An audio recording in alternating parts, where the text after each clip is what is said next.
I was listening to some of the comments that Indra Nui made when she Hmm. talked about her book, which was a record of her life, and what an incredible corporate career to go on to be the CEO and chairman of PepsiCo, one of the largest consumer goods companies in the world, was quite incredible. Also, she came from a generation which was, at least two generations ago.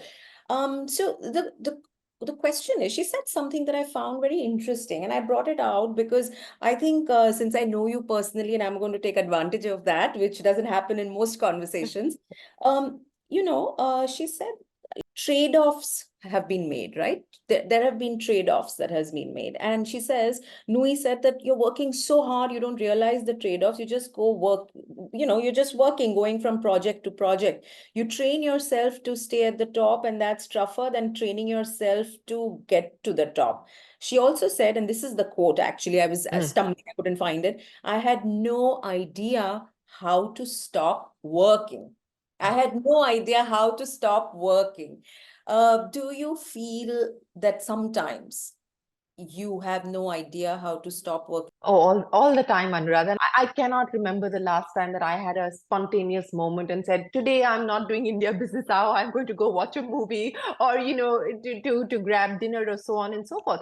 Those trade-offs are real, and you make those trade-offs.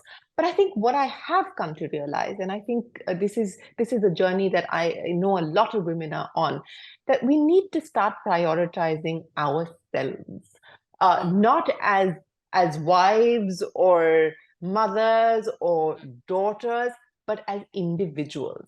And I think that has been the journey that I've been on.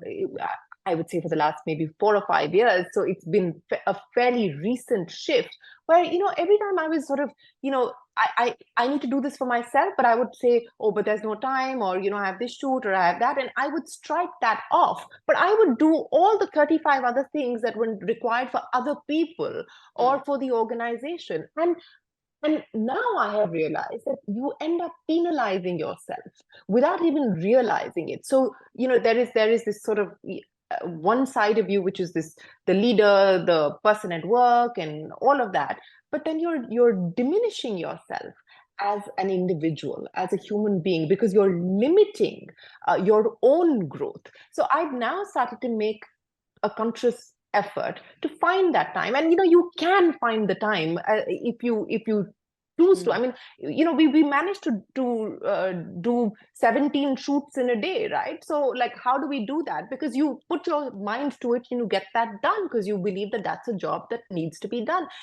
Similarly, I think you have to start treating yourself work, as a project, as a shoot. And you can't cancel on yourself. And I think that has been the biggest realization for me. I can't keep canceling on myself.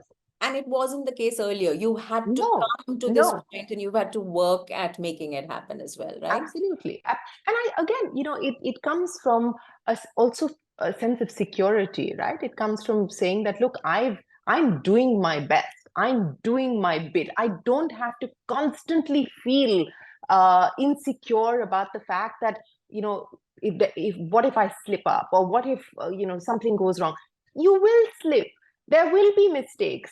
You have to stop canceling on yourself. And I think that has been the biggest learning for me. So, today I budget in, I factor in a little bit of time for something that I love to do. It gives me comfort. It's my form of meditation.